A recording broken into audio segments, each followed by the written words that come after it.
Noong unang panahon, bago dumating ang mga mananakop, naghahari sila sa ating kapuluan. Mga nilalang na may kakaibang lakas at liksi na hindi kayang tapatan ng karaniwang tao. Maraming itinawag sa kanila, wakwak, suksok, langga, tiktik. Pero mas kilala natin sila sa isang pangalan, aswang. Marami ang sumubok na labanan ng mga aswang. Gustong ipagtanggol ang kanilang mga pamilya, tribo, balangay. Ngunit, kapahamakan ang sumalubong sa kanila. Kaya't sa mahabang panahon, sa bawat paglubog ng araw, naghasik ng lagim ang mga aswang. Dumami ang kanilang lahi at ang mga tao na siya nilang pagkain ay napuwersang magtago sa kanila. Hanggang sa dumating ang malalaking barko sakay ang mga banyaga mula sa kanluran.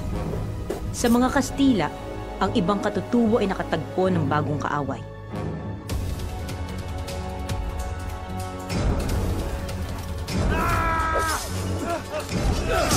Pero mayroon ding tumanggap sa kanila bilang kaibigan at niyakap ang bitbit nilang bagong paniniwala.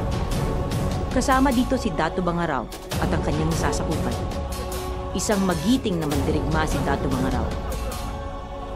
Sa edad na 21, siya ang pinakabatang dato sa buong kapuluan. Sa isang bagong Diyos, taimtim na humingi ng kaligtasan si Dato Bangaraw. Kaligtasan mula sa mga aswang. Sa gitna ng kaguluhan, dito unang nakita ang bakal ng Diyos.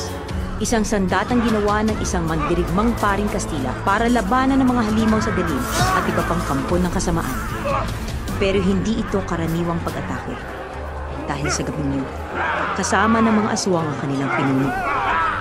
Mula sa salinlahi ng unang aswang, siya ang pinakamalakas at pinakamakapangyarihan sa mga halimaw. Ang Haring Aswang.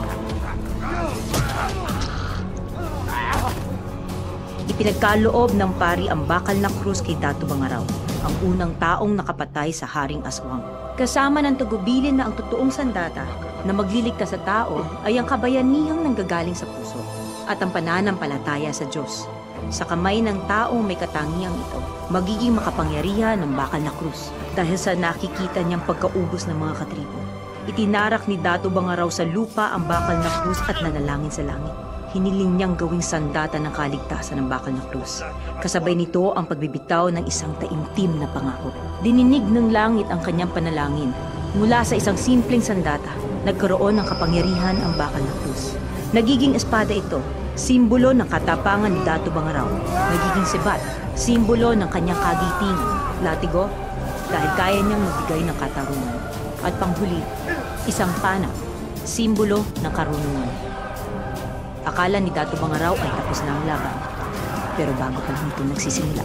Dahil sa kanyang angking lakas, nagawang palabasin ni Dato Bangaraw sa una at huling pagkakataon ang pinakamatinding sandata ng bakal na krus, ang puting liwanag.